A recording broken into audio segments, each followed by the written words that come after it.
Hey makers, it's Charlotte, and today I'm here with Matt, our in-house skin and hair care expert. We are so excited to talk to you about the basics of understanding skin and hair care ingredients. So we brought a couple of them with us. Matt, let's talk through what makes up the basics in terms of formulating your own skin and hair care products. Majority of most formulas is going to be water. Generally you want to start with distilled or some kind of filtered water just to limit the amount of bacteria in the product to start with. And why not just use, let's say, the water that comes out of my sink? The water that comes out of your sink doesn't have as strict limits on bacteria and mold.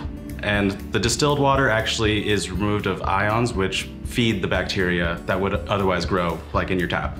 Got it. So if you want to make safe, long-lasting products, stick with the distilled water. Correct. Well, what else do I put in there? I've got water. That sounds like it's the bulk of my formula. Next thing you're going to want to add is your oil phase, which is usually constructed of plant oils. And so you'll usually combine those with butters or waxes and then heat those up until they're one fluid consistency. And then... Wait a minute.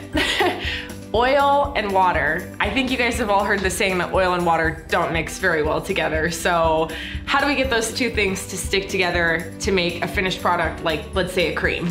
So in that case, you'd want to use an emulsifier, which we have pictured here. These pellets are called emulsifying wax, which is offered on our website. These wax pellets act as the vinegar in your oil and vinegar solution. They allow the solution to stay together.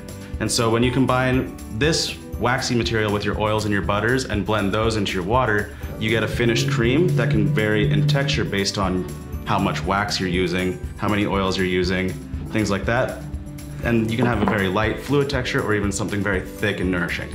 Yeah, exactly. So rule of thumb, you guys, more water typically equals a lighter formula. Less water and more oils and butters is gonna give you a thicker, heavier cream. Is that right, Matt? 100%. Okay, I've got it down. All right, so I put these two things together.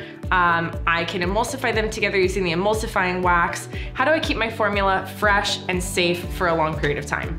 So what you're going to want to use to keep your formula fresh and prevent any kind of bacterial contamination from growing is you're going to use your preservative. Recently, there's been a lot of innovation in the preservative market to keep up with new consumer demand for skin-friendly and plant-derived materials that are better for your products. At Makesy, we only source plant-derived or EcoCert/Cosmos approved materials, which are two governing bodies that manage natural composition for ingredients.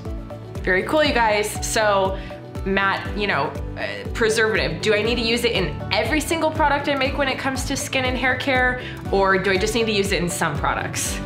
If your product contains water, you're going to want to use a preservative. If it's an oil blend, you don't need a preservative per se. You can use an antioxidant. A very common one that provides also great skincare benefits is vitamin E, or also known as tocopherol. Now, I've got oil, I've got water. It sounds like I can emulsify something using these ingredients, but when I'm making skin and hair care products, I really want the product to be efficacious and do something for my skin or my hair. So what do I put in the product to give it the juice? What you want to add to have really noticeable benefits are called active ingredients. And what these are is usually they're extracts or some kind of concentrated ingredient that really provides concentrated benefits to the skin. And you'd want to use these in very small percentages because they are very potent, and they would be used from like 1% to 2%. Any favorites that you have?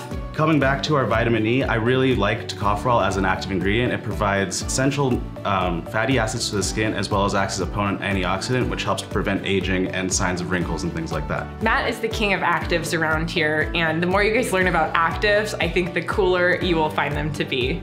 So thank you guys so much for watching. You understand the basics of different categories of ingredients that we use when formulating skin and hair care products. Be sure to subscribe to our channel to stay in the know on all the latest makers tips and tricks. Thanks for watching.